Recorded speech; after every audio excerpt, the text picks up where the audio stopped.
All right, this is an interesting one, and it's kind of, in some ways, kind of expected given the fact that Tyson Fury has now retired, that they would look at other opponents for Anthony Joshua. And I want to do a separate video on this because Anthony Joshua, when Eddie Hearn gave a list of opponents, he gave like Dylan White, Daniel Dubois, possibly the Zhang versus Kabayel winner, Dylan White, Deontay Wilder, etc., Bacoli as well. Turki Al-Sheikh is given names of fighters he's in negotiations with, and it's really interesting because we could think of fights that can be made, we can speculate. I'll talk about that now maybe in a separate video. But he has declared on TalkSport today that they now intend to make Anthony Joshua versus Deontay Wilder if Tyson Fury remains retired. If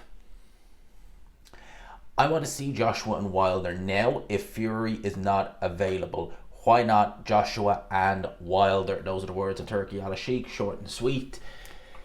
He's wanted to do this fight since he's got involved in boxing. Because the Day of Reckoning show came about, well, primarily that show came about because Tyson Fury suffered niggles, more so than anything else, in the Ngannou fight. So the date that was meant to be Fury Usyk, December the 23rd, 2023, it got pushed. Well, it didn't get put off, it got pushed back to May because of the pullouts and stuff like that. But there was a date there that no one could fill, so they pulled together the Day of Reckoning card, which was a fantastic card. It really, I mean, just honestly, it was phenomenal. And on that card was Anthony Joshua, Deontay Wilder. Now, we kind of knew going into that fight, like, they're fighting on the same card. You know, there's a reason for that. They want to match these guys. And we wanted to see it. We didn't realise Wilder was as shot as he was. Well, let's say shot. Yeah, shot as he was. Can't pull the trigger. And Anthony Joshua, we kind of got a false dawn with him. He was training with Ben Davison. He was in there against Otto Wallin, who was world ranked. I think he was number 2 by the IBF. He just come off a very unimpressive, to say the least, win. Both guys looked terrible against Murat Gassiev in September, just of that year.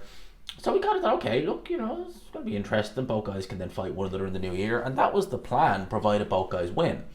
Joshua definitely had the easier fight of the two. Wallin is no Joseph Parker, but while the way that Parker fight looked terrible, didn't let his right hand go, arguably lost every round.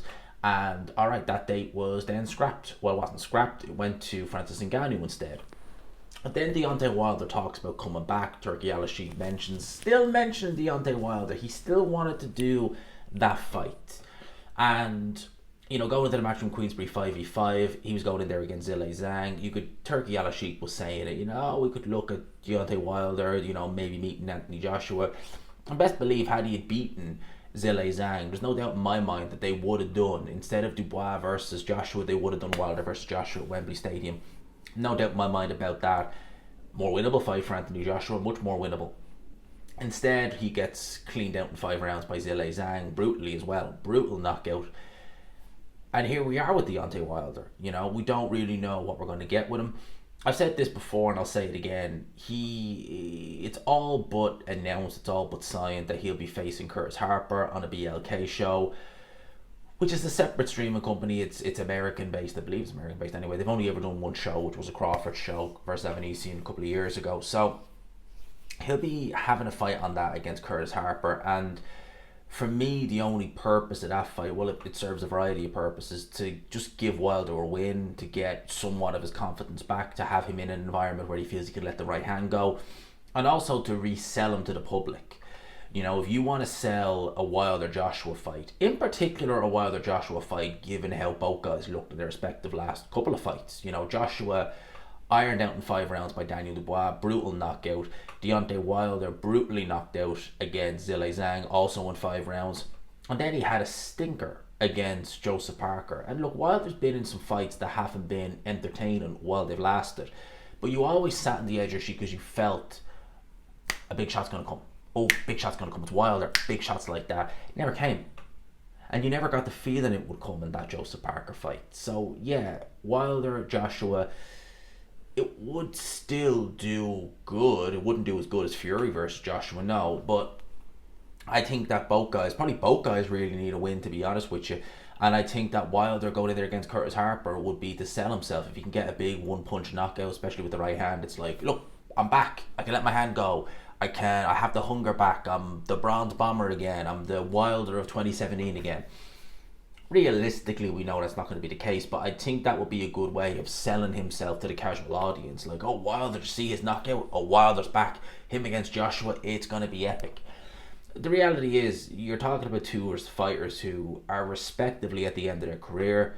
I don't know who's further gone than the other at this point. You know, that defeat, well, seriously, both guys suffered devastating knockout defeats, so I really don't know where they're at. They're probably at a similar level in their respective careers. So, you know, we could see this fight. I'd probably make Joshua favourite because what's saying that? I mean, I really don't know, because you're talking about two guys coming off the back of devastating knockout defeats.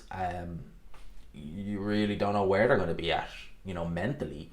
Deontay Wilder, he might let the right hand go against someone like a Curtis Harper. He might not let it go against Joshua. With Joshua, we've no idea how jittery and shaky he's going to be following on from that Dubois loss, you know. So that's why both guys really need, you know, you really need to match them carefully if they're both going to have interim fights before this. But this is on the assumption that Tyson Fury isn't coming back, and Turki Al-Sheikh has said that he's going to have a talk with Tyson Fury in the coming weeks. And listen, Turki Al-Sheikh will write a few numbers down. When the zeros start adding up, that's when Fury will say, now I'll come back.